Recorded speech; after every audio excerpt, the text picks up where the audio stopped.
Damien House is a hospital or house for patients afflicted with Hansen's disease, which is the modern term for the biblical disease of leprosy. It really is an amazing phenomenon to think about, that this biblical disease that is written about in Scripture still exists in the world today, when in fact like 95% of the world is naturally immune to the disease. With proper diet and with medication, it's a completely curable disease, and yet because of poverty that exists in developing countries, this biblical disease is still allowed to exist because of the lack of education and the ignorance regarding it. So many of the patients who find a home at Damien House have been abandoned by their families because they still believe that this is a disease that is a curse from God. And when they come here, they find so much love. That's what makes it so different. They find people embracing them, and there's unconditional love. And so it's different in the sense that it's a home. So a hospital/home for so many, and a place of refuge. And people here live with dignity and they die with dignity. So when I first came here 23 years ago, there was no one over the age of 80. And we have several people in their 90s. So now it's quality of life, and people have been touched, and they feel that touch, and they have the warmth and the love that they were lacking before, so they live longer. Paso doble te quiero, porque tiene la belleza y el amor del mundo entero.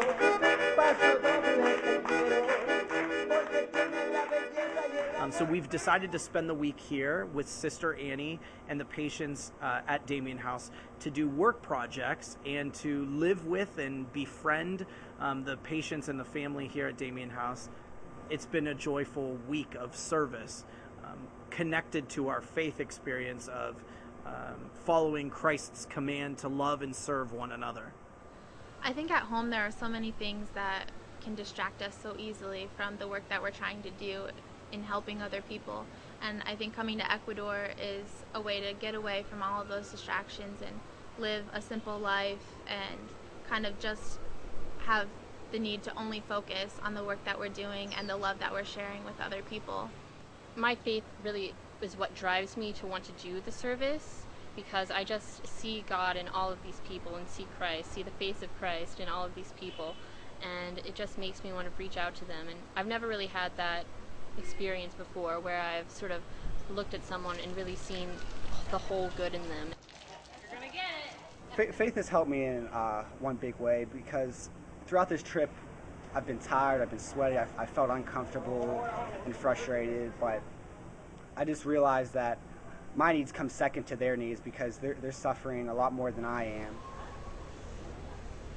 We're working all day and painting rooms and cleaning screens. We were so tired and so exhausted and so frustrated. And Juan saw me, and then he just started clapping, and it really sort of made me, push me to do more, and saw that they really, appreciated, and they did notice the changes, because when we do it little by little throughout the day, we don't notice, but they see it and they just think it's incredible, and they're so thankful. To me, to be honest, the most inspiring part is watching two people, a young person and a person with Hansen's disease, connect in a special way, even beyond words, to see a smile exchange and to see somebody who I love very much embrace somebody who doesn't receive much love because of a disease is something that will always stay in my mind and in my heart. We were playing dominoes with some of the patients, and the guy whose team I was on, he didn't have any fingers, but it didn't stop him, it didn't slow him down. He teaches us to be more appreciative of the simple things in life. I love being with the patients, just to spend time. We do just ask, what's your name, how old are you, what's your family like, things like that. But I think my special connection with one of the patients, his name was Alcedes. I learned a lot of Spanish from him. He in turn learned English from me. He told me how other people look at him and either are mean to him, or they just completely disregard him as a human. And that's such a horrible thing, because he is such an amazing person. His laugh is contagious, and he's just a beautiful, beautiful man. And being 80, 82, I could only hope to be like him when I am 82. Coming down here and seeing these people and seeing all of the amazing things that they do and the amazing people that they are, despite these hardships, despite living in poverty, despite the horrible disease that they have, they're happy.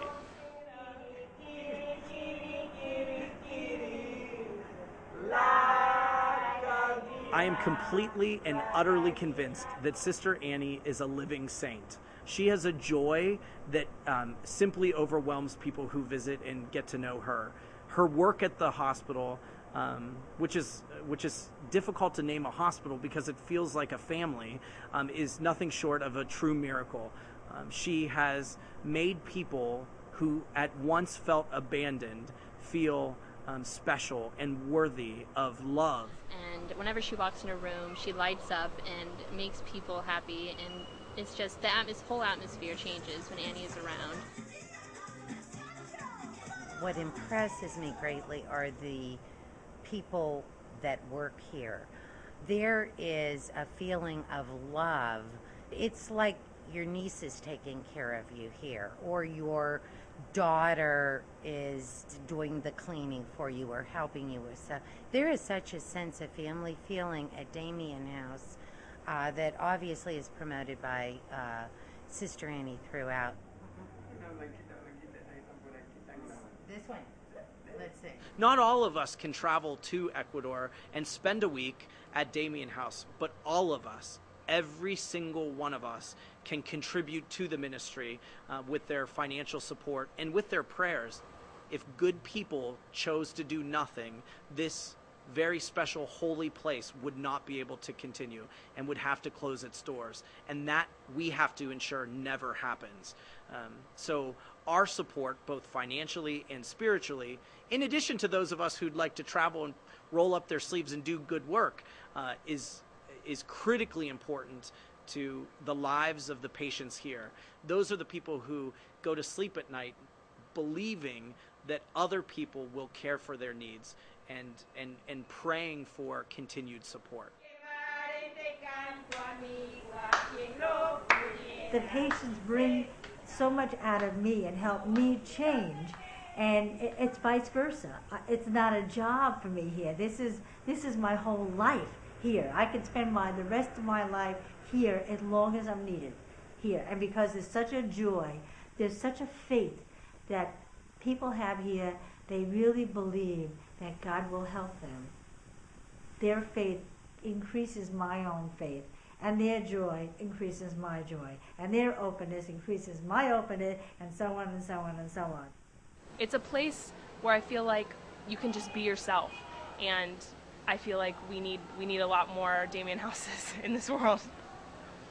Here they greet you with a smile and a hug and a kiss on the cheek.